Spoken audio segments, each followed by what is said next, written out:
What's up guys, Alex here. We're at the beautiful Spring Creek Motocross Park. I got my other half of Troll Training, John Wessling, with me. I'm really excited about today's workout. We're going to be doing a little bit of running for lactate threshold testing, and then we're going to be moving to the dirt bike later. I'm really curious to see how lactate threshold is running versus dirt bikes. And yeah, to explain that a little bit further, we're going to hand it over to John Wessling here. Yeah, so we are doing a lactate protocol for running first, and then a lactate protocol for riding. For running, we're going to do it in sets of 4 minutes. So the first one he's going to be walking. The second one he's going to be right around what we would call zone 1, zone 2 heart rate. The third one will be a little bit higher than that, and then the fourth one we're hoping he's going to creep into his threshold. And what we're really trying to see, lactate is really just a view on the inside of your body on what's going on physically and metabolically with your muscles. And lactate is just a byproduct of glycogen that your muscles are using. So we really want to see kind of where his body's at certain stages of his heart rate. And that's when we're looking at heart rate almost exclusively, what you're really trying to do is see where your lactate is. In motocross, obviously, riding wise, your heart rate's so much higher due to adrenaline. So it'll be really interesting to see where his lactate threshold is running versus riding. And we're going to see what the correlation is with that. And yeah, hopefully get Al some new training zones. Yeah, so I'm really excited about this. So John's been a long-time coach for me, as well as, you know, partner with Troll Training. And when I was still racing and in my prime, he was constantly on me about slowing down those aerobic sessions. And a big part of that is because you're trying to stay below your lactate threshold, because once that lactate raises, you start to have a lot of metabolic damage, muscle damage that's occurring. And if you start to stack that up day after day, it can really fatigue you and can also lead to overuse injuries and things like that. So, which is obviously really important for the motocross athlete. So really curious today to see kind of where we stack up and where those numbers are at certain heart rates, and just see how that applies to the dirt bike. I'm pretty excited about this. Yeah. And really excited about getting my finger pricked about 6 or 9 times. Yeah. Yeah, so we'll take Al's blood after each 4 minute little stint of walking or running. And like Al said, what we're really trying to see is how efficient he is on low end of training and how efficient he is on high end. And Alex just retired. So he's kind of in the state where, like, he just wants to run for fun and just run at whatever pace he wants to run. So he might actually be a little bit less efficient than when he was racing. When he was racing, he was very strict on exactly the zones he was training at that I was giving him. And now he's a little more loose. You know, he's dad life, so he's not quite as exact with everything. We love that gray zone. And so this will be really fun for me too, just to see like how much efficiency he's lost, or if he's actually been training in his proper zones, like he was an athlete, or like he was when he was a professional athlete. So this will be cool. Stay tuned, because the motocross side will be really interesting for people that have never seen a lactate test done on a dirt bike.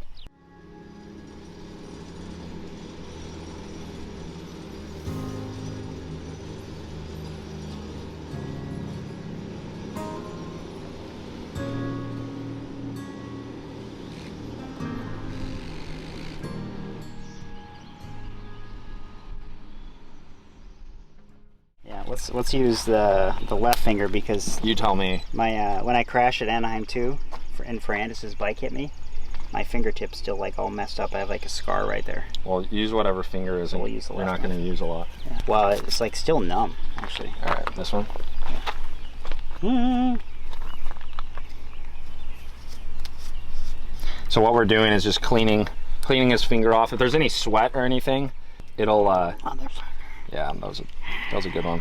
So now we got fresh blood here. You gotta do that every time? Yep.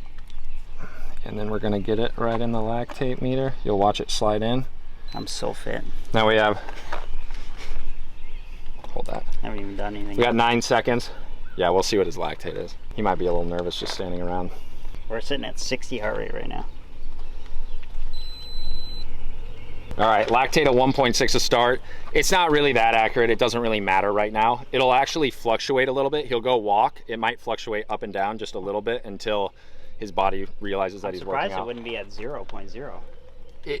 Hypothetically it would be, but it doesn't really matter because you've been moving around today a little. Yeah. Okay, so that's trash. Now we'll start the actual protocol and start with 4 minute walk. Okay. 4 minute walk. See All you right. in 4 minutes. Okay. kind of hard to just walk. Yeah. Yoga! Yoga! Yoga! Yoga! Hey. We're ripping. Going at about a 19-minute pace. Too fast. Oh, 4 minutes right there. All right. My average heart rate is about 80. Perfect. Bleeding. Yeah. Did you save that other cotton swab? Somewhere right around there. I think I threw it. Never mind. All right.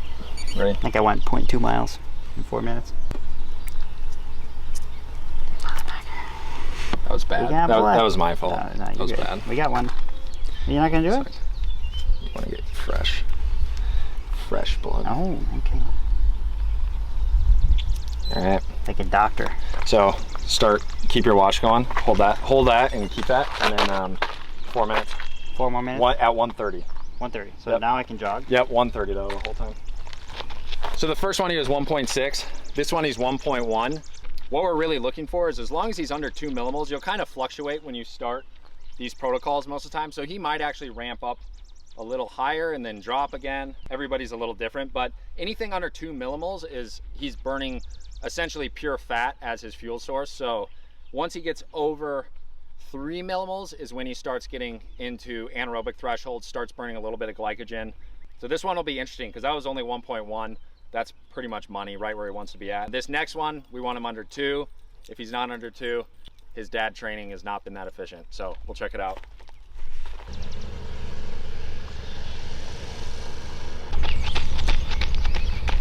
All right, we got about 45 seconds left. Actually took me a little bit. You're 1.1. 1.1? Good. 4 minutes. I think I had to like sprint at first to get my heart rate to 130. But then after that I had to slow down a little bit. Feels good, huh? Great. All right. It's actually not so bad once you get going. All right. The first prick is always the hardest. You're a prick. Sorry. 4 minutes, 150. Okay. So this will be a good test. All right. You got 3 seconds if you want to wait and see. 1.7. So he's still base. Okay. All right. So that was perfect. So that was kind of where Al runs. I would say most of his base run or zone 1, zone 2 training. And the goal is to be under 2 millimoles. He was at 1.7. So far he's pretty much in the money spot. This next one I'm gonna guess is gonna creep over just a little bit over 2 millimoles. And then the next one will be threshold. So we'll see where he's at.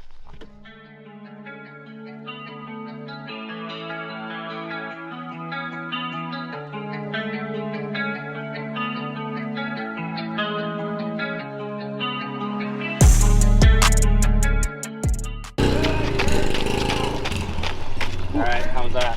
Okay, we went about 0.6 of a mile, I think. A little harder.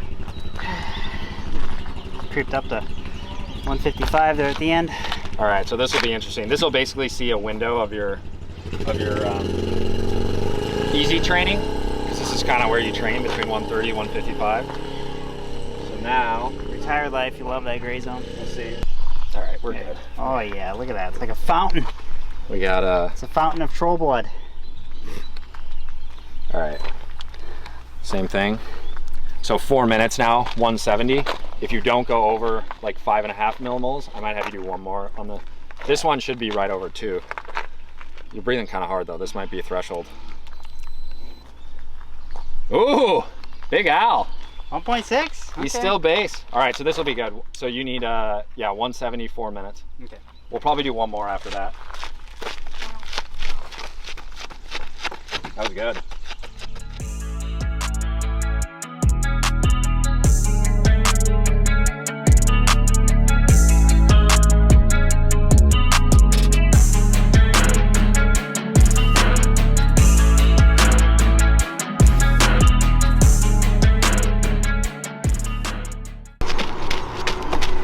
Oh, that was a little harder.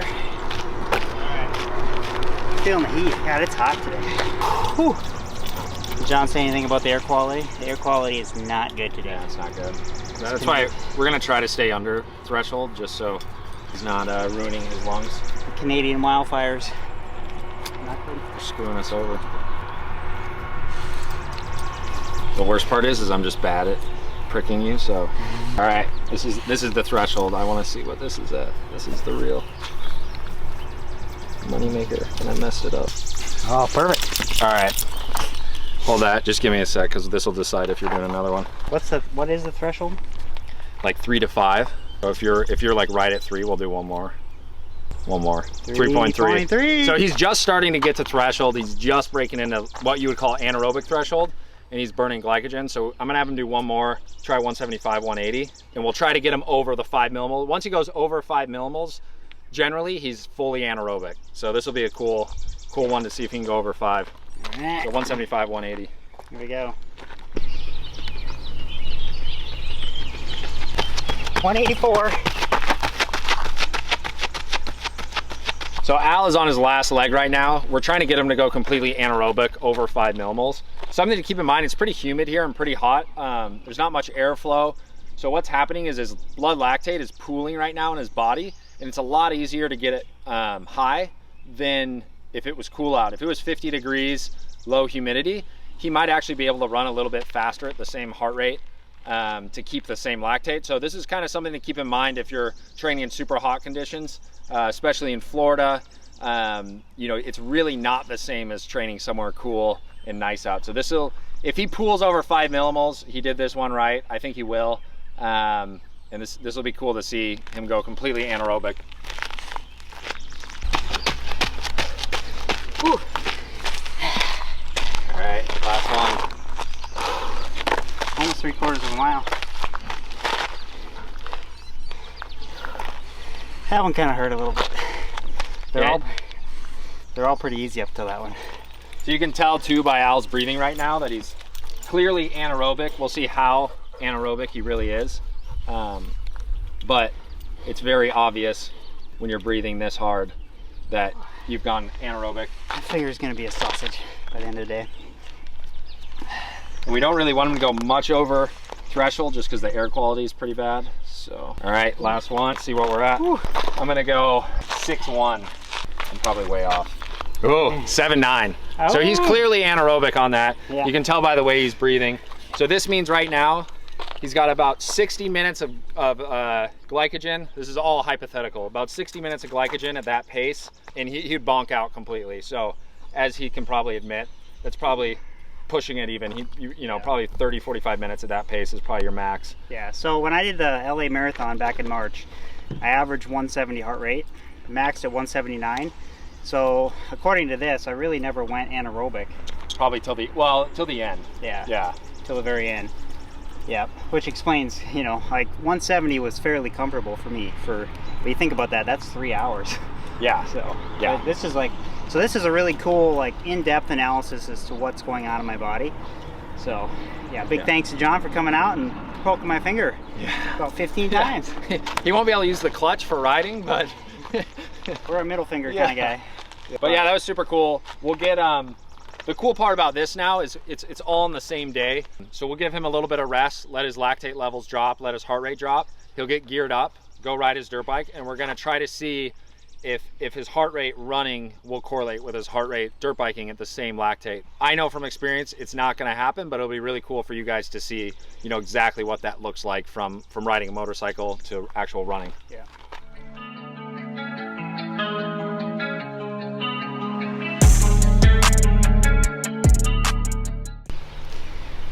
All right, just wrapped up the running portion of the lactate threshold testing session. Now we're heading to the dirt bike. We're on the Vite Cycle Gas 350. Don't have graphics, handlebars, or anything for it yet, so it's basically stock trim completely. The shock is definitely a little too stiff for the forks at the moment, so I'm a little slow in the whoops. But so we had a cool little track here. We're only going to hit the whoop section at Spring Creek. A little bit of a 180 here to get back into the whoops, but we're trying to make it as physically demanding as possible. And so John's kind of got a little breakdown of like what we're going to be doing for this session. Yeah, so we're trying to keep it wheels on the ground the whole time, so it's as physically demanding as possible. The track's really smooth right now, which is perfect for retired Al, but we don't want too much air time or too much recovery anywhere. So we're gonna do the first 5-minute test before we take lactate at a warm-up pace, The second one is gonna be more moto pace, and then the third one's gonna be sprint pace.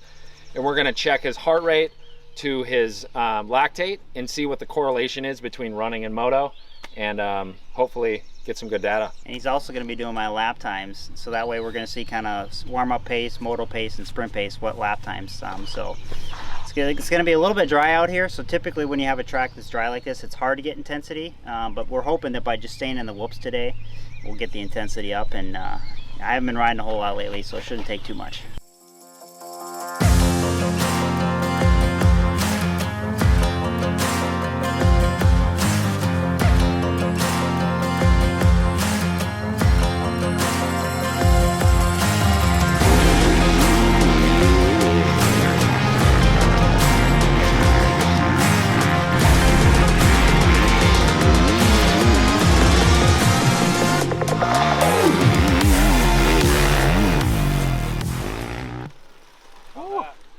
Dude. Oh, let's make these 4 minutes. That was 10 mini laps. It was like 30-second laps. Was that 10 laps? Yeah. If you're short for time, man, and you're trying to squeeze in some riding, just hit whoops for 5 minutes straight. I could tell your lap times were literally the same every time. Really? Yeah, for the most part. All right, let's find out. Yeah. Whew. That was actually a little bit harder than I thought it was going to be. I mean, I haven't been riding a whole lot lately, but I still feel like my efficiency on a dirt bike is there. Even though maybe like the high-end fitness isn't there. Yeah. Like my riding economy is. Your finger sucks. All right, you're good, sorry. Okay. Yeah, that scar tissue you literally can't get through. All right, let's see. Whew. That was 520. I'm actually curious what this will be now. Threshold, 3.8. Really? Yeah. So you have all that on your heart rate, right? Yeah. Okay. God, you're all right. getting soft. I'm like, dude, 15 minutes of straight whoops? No, it is a long time. I mean, even just watching, you can tell. Like, dude, and then like the bottoms of the whoops actually are like really, they have a hard edge right now. It looks sketchy going that way. I'm like, you kind of have to like have perfect form, otherwise it's kind of a little hairy out there. Yeah. Doesn't look ideal. Yeah, so next one, I guess basically you can just keep upping the pace a little bit, but like for reference. Yeah, what were my lap times? 32.7, 32.8, 32.5, your best one 32.1. Okay.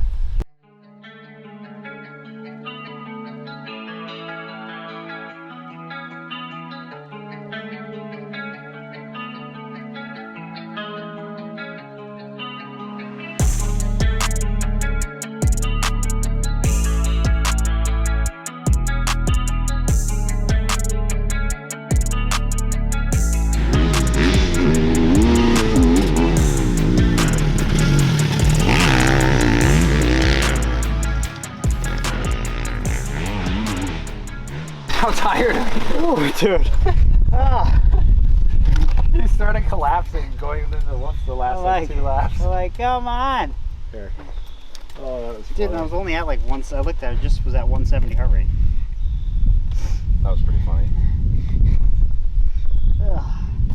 It honestly, it wouldn't be so bad, but the square edge holes, it's like I can't override it. Yeah. I have to go in the side because your scar tissue's ridiculous. Yep, that's the old A2. First turn pile up right there. I was kind of getting a little bit of arm pump there. I was like, okay, relax the hands, ride smooth, flow. 3.5 again. You're right around the same. So you're Okay. basically like just at threshold. So now this next one, I don't know if you can wick it up much more. Yeah, we'll You probably try. just have to like charge into the turn a little more. Yeah, so this is kind of where I feel like having suspension that's set in, dialed in for you, having a really good feel of the bike allows you to get that extra percent. Yeah. Whereas like today, we'll try and not wick it up another notch, but Yeah, it might be all you have. Yeah. You did drop every lap, and it's a 30-second lap. You did drop a full second. So your average time, the first one was 32, this one was 31. So it can't be that hard. One more second. We'll shoot for 30 seconds. But I think the only place you can really make it up is probably into this turn and then into that turn. I don't think you can really like, I think the whoops are kind of maxed out based on your bike. Well, there's definitely some areas where it's high risk to go fast, but then other areas where it's like low risk. Yeah. All right, sprint pace, baby. 4 minutes. Huh? 4 minutes. 4 minutes. It's a lot easier running 4 minutes than it is riding. I'm not gonna lie, I kind of preferred the running. Yeah. When you started collapsing going into the whoops there, I was like, oh God. Killing it.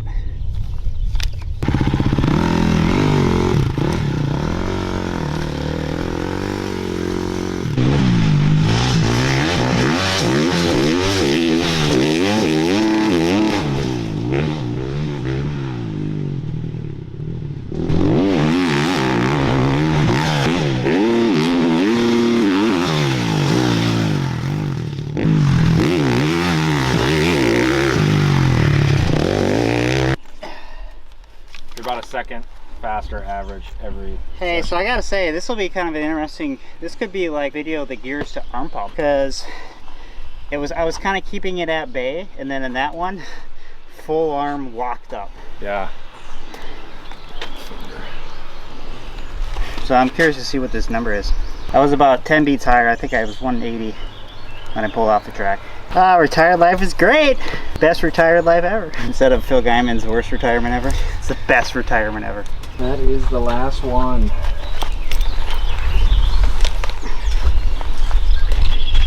4.3. So really not that much higher. But but it's adrenaline. Like your lactate's lower, but your heart rate's higher. Yeah. Which is exactly not you didn't really go as high as I thought.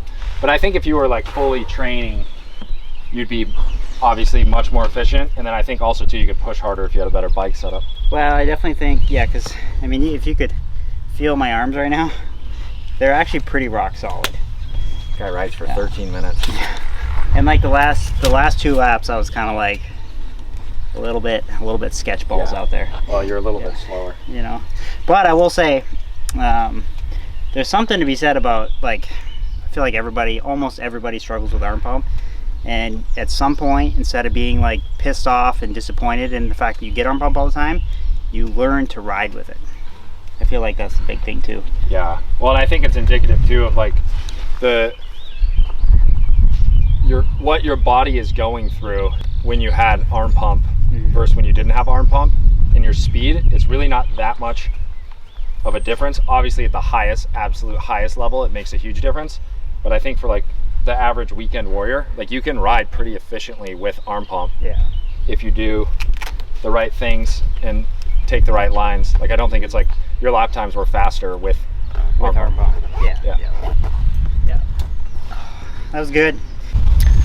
So something cool we've learned through Al's lactate test while running and while riding is his threshold. He's basically riding at threshold, which he was right around 3 millimoles. Most of the time. He went a little above on that last sprint moto. But the big thing we learned is to raise your lactate threshold. One of the easiest ways to do it is become more efficient at low end. So that zone 1, zone 2 training, especially if you're a troll training athlete, you know how much we push that. That will keep pushing your lactate threshold up, and it works simultaneously. So as your base zone goes up, your lactate threshold goes up, which inherently makes your VO2 higher. So what we really want to do is keep pushing that bottom end to get your threshold up. And when you're riding and racing, you're basically at threshold the whole time. You're really not hitting much over. So an easy way to do it, low intensity. That entire time he was riding, even from the get-go, he was at threshold, meaning he's burning glycogen. So anybody on a low carbohydrate diet, you're not fueling yourself properly for a moto. So something to really keep in mind also before you go out riding is make sure you have carbohydrates in your system, because that is all you're burning straight from the warm-up. He was, well into his lactate threshold zone. So some cool things we've learned. I'm excited to dig into the data a little bit more. All right, guys, if you like the gear I was wearing in the video, go to fxrracing.com and use code MXPR_TrollTrain for 30% off. Ketones are a powerful macronutrient with clinically studied benefits. With Ketone IQ, you can feel your best at any time with a boost of awesome feeling, energy, and clarity. Unlock the power of nature's superfuel. No fasting or keto diet required. If you're looking for stable energy, ketones are 28% more efficient as a fuel than glucose alone. Plus, they don't cause sugar crashes or insulin spikes, helping maintain smoother, more stable energy levels. If you're looking for focus, ketones can cross the blood-brain barrier and act as fuel for the brain, helping you achieve and sustain peak mental clarity. If you're looking for athletic performance, ketones can help spare glycogen, prevent bonking, and support muscle protein resynthesis for faster recovery.